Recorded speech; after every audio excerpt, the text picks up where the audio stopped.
Ayan po, magandang araw po sa inyong lahat. Magka-vlog po tayo ngayon.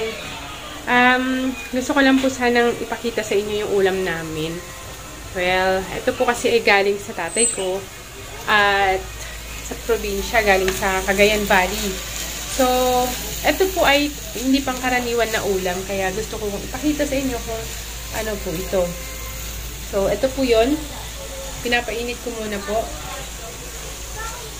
Ito po ay ito po yung kamoteng kahoy na may gata. Dahon, talbos ng kamoteng kahoy na niluto sa gata, nilagyan ng sili tsaka bawang. Sarap po nito. Ayan. Tapos po, isa pa po ay itong kuhol. Masarap po ito, ginataang kuhol. Pinulot lang din po ito ng tatay ko sa bukid, kaya pakita ko po sa inyo kung paano ito kainin mamaya itong kuhol na to. So, ito muna po tayo. Kainit ko lang po. Siguro pwede na to, no? Kainit ko naman kung tapos, ito kainit ko rin to. Mamaya, ipakita ko kung paano kainin yung kuhol. Dahil kain na tayo. Makita natin kung paano kumain ng kuhol. Dami nating ulam, Ito pong ulam namin. Kamoteng kahoy, tsaka kuhol. Napakita ni Aaron kung paano ang gagawin niya sa tinidor. Explain mo naman yung tinidor. Mahihain po siya.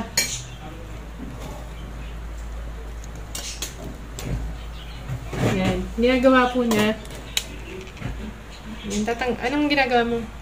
Sinusungkit mo yung? Kuhol. Uy, manalangin muna tayo. Pray muna tayo. Nagahap siya yung kanang bago po. Nagurot na kas maganda. Kanang nesos po. Let's eat po. Try nating mag-vlog kasama si Aaron. Yung susungkitin mo muna. Ano yung mga... Okay na.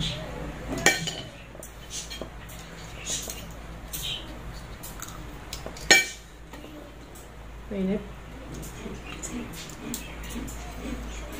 Bali, thank you pala kay tatay dahil sa pagpapadala ng mga ganitong ulam. Bihira lang namin tong matikman.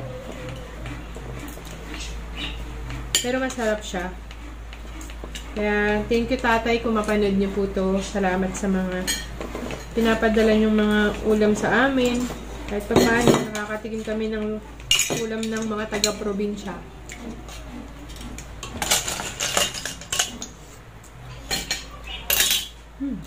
Sarap.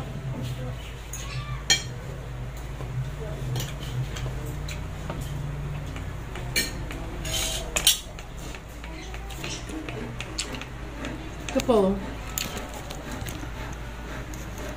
Kamoteng kahoy na may gata. Tapos, kuhol. Ipakita ko sa inyo kung paano ko sungkitin yung kuhol.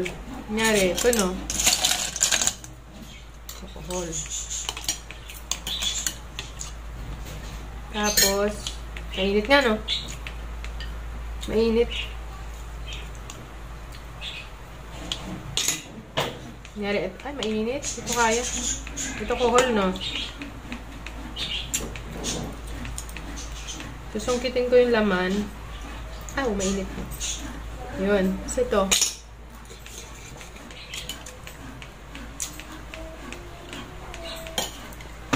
Sarap. Yan, kain ko tayo. Shout out kay Tate Ben. Thank you po sa pinadala niyong kamoteng kahoy tsaka kuhol.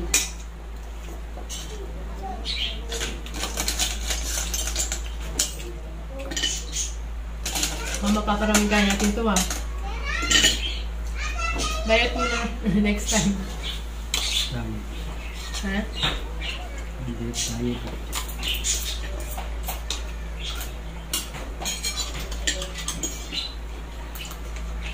Mainit. Shoutout nga po sa lahat ng mga nakakakain ng kuhol. Saan probinsya may ganito. Ako sino yung mga nakatikim na ng kuhol. Kuhol ba talaga to? Ano mo lagyan mo to? Iba yung siso. Then,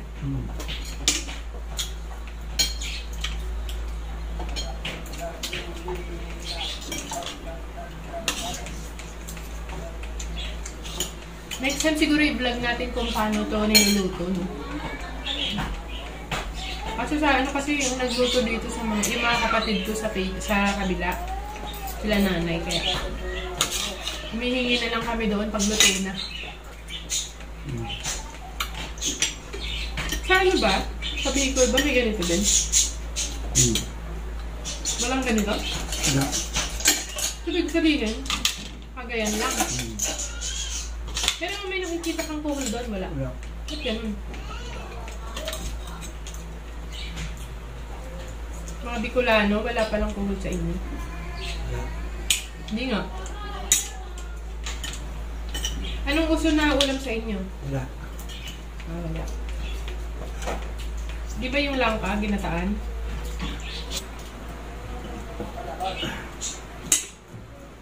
Ay, pasa. Buhay pa.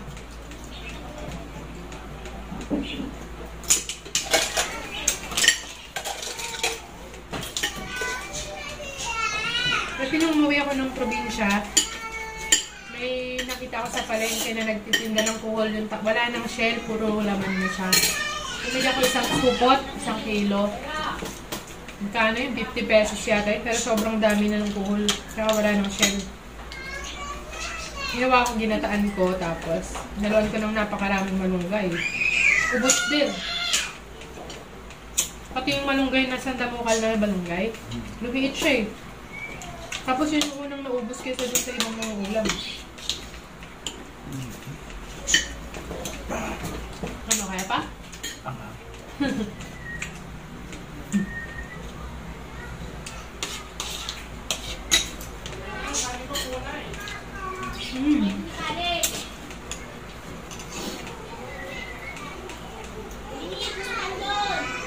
Kuhol.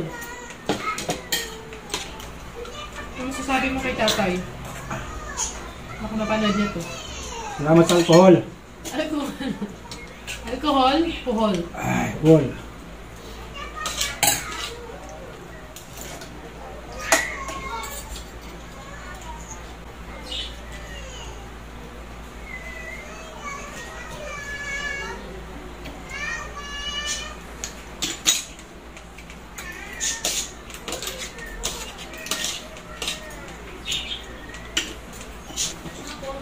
Dami yung lasa niya. Talagang sobrang linamnam tsaka ano. Tsaka minsan lang kasi tayo makakakain nito. Yung sa isang buwan, dalawang beses, no? Exotic foods. Ito yung mga ganito.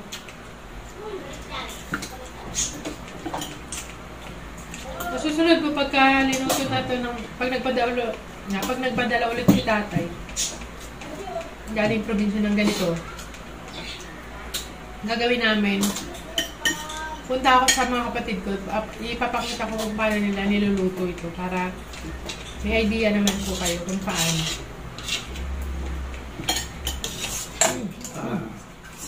Sabi mo sabaw?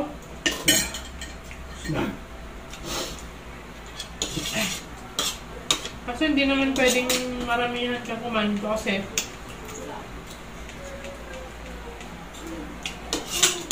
hindi ko alam kasi hindi naman ito nakakataba cholesterol, di ba? I-search ko nga yung content ng kuhol. Ha? Nakakailan to. Gulan naman to. Tapos yung mantika niya, yung gata. Gusto yung gabi? Yung Ito rin ka. Meron pa isa.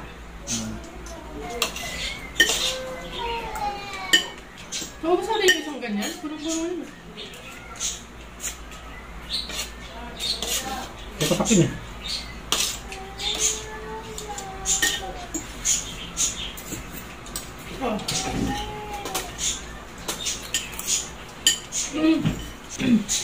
Yan, tapos na po kami kumain. Pahinga, medyo napalaban sa kainan. Ang sarap eh. Yan, gusto ko lang pong shout out yung mga friend kong vlogger. Kasi kanina, galing po kami kila, baka ilang sa inyo nakakakilala sa kanila. Kila Ka-Business Official. Magbibipi sana kami, kaya lang hindi natuloy. Masama ang pakiramdam po ni Ka-Business, Mrs. Ka-Business, kaya resked na lang. So, shout out po, Mrs. Ka-Business, pagaling po kayo. And sana nga, sa susunod po, nakapag BP po ako sa inyong lahat dyan. Yun lang, kahit yun man lang po